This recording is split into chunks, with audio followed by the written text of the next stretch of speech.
¿Quién es uno? ¿Quién sos? Es una pregunta que hago con un amigo en un programa de radio que tenemos todos los domingos a nuestros entrevistados. Y cada vez me sigo sorprendiendo de las respuestas y lo que genera hablar desde el ser. ¿Quién soy? Mi historia empezó unos meses después de nacer, cuando en la esquina de donde vivían mis padres explotó un coche bomba. Y creo que la principal razón por la que estoy acá es porque estaba en los brazos de Lili. Mi cuna quedó literalmente atravesada por los vidrios de la ventana.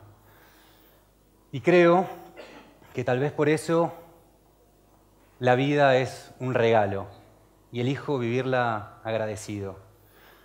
Tuve la oportunidad de viajar a 35 países en varias oportunidades.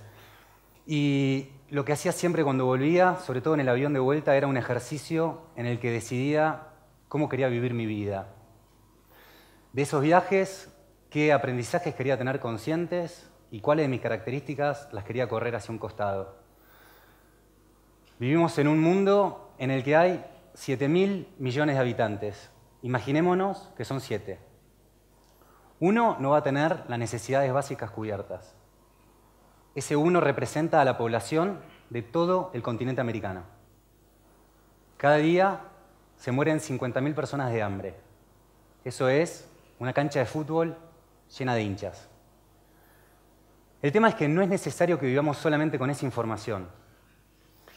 Mi aprendizaje del año 2001 fue el concepto de artista, en el que para desarrollar ese concepto se requieren 4 habilidades: práctica, paciencia, disciplina y concentración.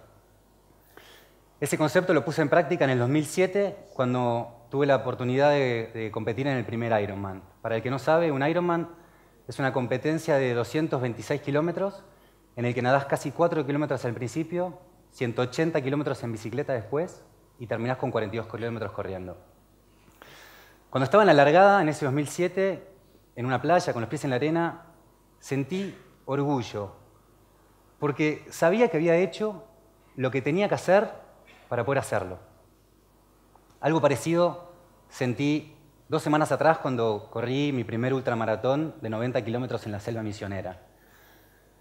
Lo que me ayudó en este proceso de desarrollo, por ejemplo, fue el hecho de tener consciente ciertos conceptos básicos de cómo funciona el cerebro. O el hecho del tiempo. Donde dedique tiempo es más probable que obtenga resultados o logros. Y eso también me ayudó a enfocarme. El mundo es una paradoja. Por ejemplo, analicemos una pizza. La caja es cuadrada, la pizza es circular y las porciones son triangulares. James Hunter escribió un libro que se llama Paradoja, en el que explica la diferencia que hay en un desayuno americano, entre el huevo y la panceta. Para que haya huevo, una gallina se implicó. Para que haya panceta, un cerdo se comprometió. Es importante entender la diferencia que hay entre implicarse y comprometerse. Hoy me planteo y digo, ¿qué es más interesante que el desarrollo de la idea que uno tiene de uno mismo? Trabajo en 6 proyectos muy variados, desde el programa de radio, a comercio exterior, a una distribuidora que desarrolla marcas. Y lo que tengo que tener claro, y tengo claro, es que soy un sujeto, soy subjetivo, que analizo, vivo e interpreto la vida con ciertos filtros sociales y culturales que los convierto en personales. La mayoría de la gente interesante que conocí atravesó momentos difíciles. Y el aprendizaje que tuvieron de ese momento difícil los cambió, los mejoró. Una de esas personas en mi vida fue mi tía Gloria. Ella de chico me decía que somos un Stradivarius, el violín más fino que hay. Y me decía que siempre me tengo que ocupar de mantenerme afinado. Todo comienza con una acción. Si hacemos lo que nos gusta, nos sentimos libres. Si nos gusta lo que hacemos, nos sentimos bien. Muchas gracias.